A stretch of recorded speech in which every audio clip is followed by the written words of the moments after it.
Hello everyone, welcome to my channel. I hope everyone is having a wonderful day. Before starting the video, please go ahead and hit the subscribe button and keep this video. I like her. Let's go start now. Novak Djokovic said to be facing a new problem which could see him retire from tennis at the end of 2025. The next 6 weeks are critical. Novak Djokovic's clay season went from bad to worse last week as he lost his opening match in Madrid. The Serbian legend enjoyed his best tournament of the season recently, when Djokovic reached the final of the Miami Open, coming up short against Jakub Mensik. Unable to carry that momentum through to the clay season, Djokovic lost to Alejandro Tabilo in his opener at the Monte-Carlo Masters. Attempting to bounce back in Madrid, Djokovic then fell to defeat against Matteo Arnaldi, as his clay record slumped to 0-2 in 2025. Deciding not to play the year's third Clay Masters 1000 event, Djokovic withdrew from the Italian Open and is next scheduled to appear at the French Open. One ATP Tour legend has now given his thoughts on Djokovic's recent struggles and suggested the 24-time major champion could potentially retire from tennis later this year. Todd Woodbridge says Novak Djokovic is losing to people he's never lost to on the ATP Tour. Speaking on the Australian Open YouTube channel, former doubles star Todd Woodbridge explained the new problem Djokovic is facing. The new scenario, which he's got to think about. He's now losing to people he's never lost to, and they're all starting to go out there, going, "Oh, this could be my chance now," he said. The invincibility factor has worn down, and he's got to make that decision, and it seems like he's made it by pulling out of Rome.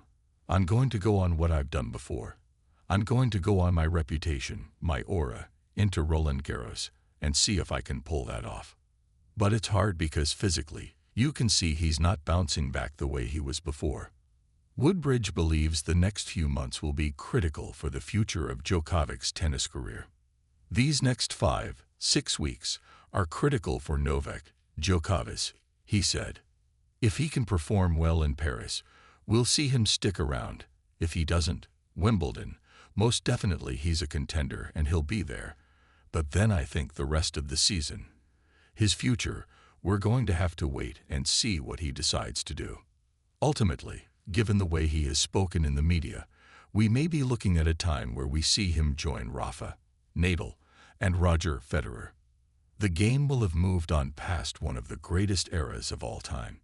Nadal retired from tennis upon the conclusion of the 2024 Davis Cup Finals, 2 years after Federer called it quits at the Laver Cup. The Australian went on to highlight how hard Djokovic worked over the years and explained how that could play a role in his decision to keep playing or retire. Novak's ability to do the 1% is better than anybody, to be honest. Certainly he sits in the top 1%. He now knows he's got to do more, said Woodbridge. Where do you find it? Where does he find the extra 1% when he's already done everything possible? Perhaps he's looking at that going, "I've just got no more to give." If he decides that, well, you deserve to do whatever you want to do. That's the hard part now. 2011 U.S. Open champion Sam Stosur then weighed in with her thoughts, questioning whether the end is near for the world number 5. It's amazing how quickly things can move past you, even for the greatest of all time.